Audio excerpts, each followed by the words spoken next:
வணக்கம். வெற்றி பாதையின் மகிழ்ச்சியான வணக்கம். இன்று நாம்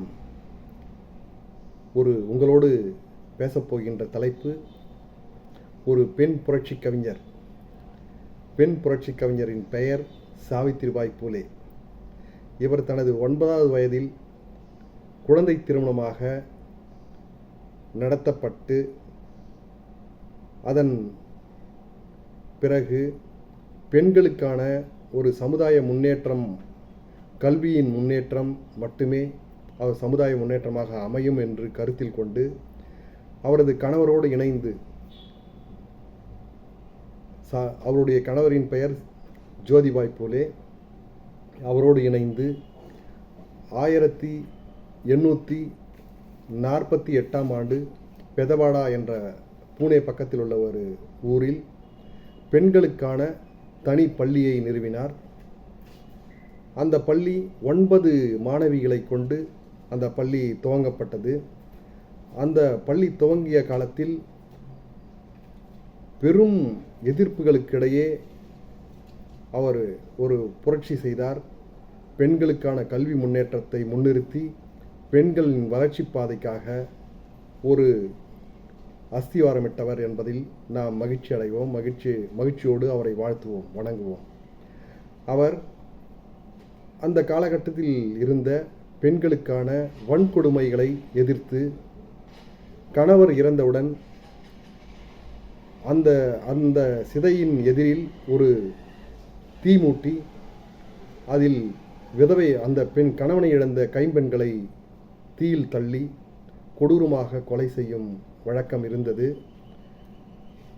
அதை எதிர்த்து போராடி அந்த சதி என்பதற்கு அந்த பெண் வன்கொடுமையை எதிர்த்து போராடியவர்.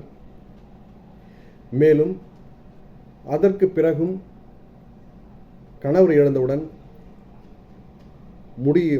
சிகையை நீக்கி மொட்டையடித்து அவர்களை மிகவும் இழிவுபடுத்திய ஒரு காலகட்டத்தில் அவர்களுக்காக சுமார் 100க்கும் மேற்பட்ட நாவிதர்களை கொண்டு பூனே நகரில் பெண்களுக்கான வன்கொடுமையை எதிர்த்து போராடியவர். 1870இல் இந்தியாவில் ஏற்பட்ட கடும் உணவு பஞ்சத்தில் பல்லாயிரக்கணக்கானோர் இறந்தபோது மிகவும் வாடி பெற்றோரை இழந்த 52 குழந்தைகளை தத்தெடுத்து அவர்களுக்கான கல்வி முன்னேற்றத்திற்காக அவர் ஒரு பள்ளியை நிறுவி அவர்களுடைய கல்வியை செவ்வனே கல்வி வழங்கினார். மேலும் அந்த குழந்தைகள் நல்ல பணியில் அமர்த்தி நல்ல ஒரு வாழ்க்கை தரத்தை உயர்த்தியவர். சாவித்திரிபாய் பூலே இந்தியாவின் முதல் பெண் ஆசிரியர் மட்டுமல்ல, தன்னலமற்ற சேவையில் மிகச்சிறந்தவர் என்பதற்கு உதாரணமாக 1897இல் ஏற்பட்ட கடும் பிளேக் தொற்று நோய்க்கு பாதிக்கப்பட்ட மக்களுக்கு தன் மகன் டாக்டர் யஷ்வந்த் மூலம் ஒரு தனி மருத்துவமனை அமைத்து சிகிச்சை தந்தார். பல உயிர்களை காப்பாற்றினார். துரதிர்ஷ்டவசமாக அதே தொற்று நோய் பாதிக்கப்பட்டு 1 வருடங்களில் அவர் மரணமுற்றார் என்பது மிகவும் ஒரு வருத்தப்படக்கூடிய செய்தி.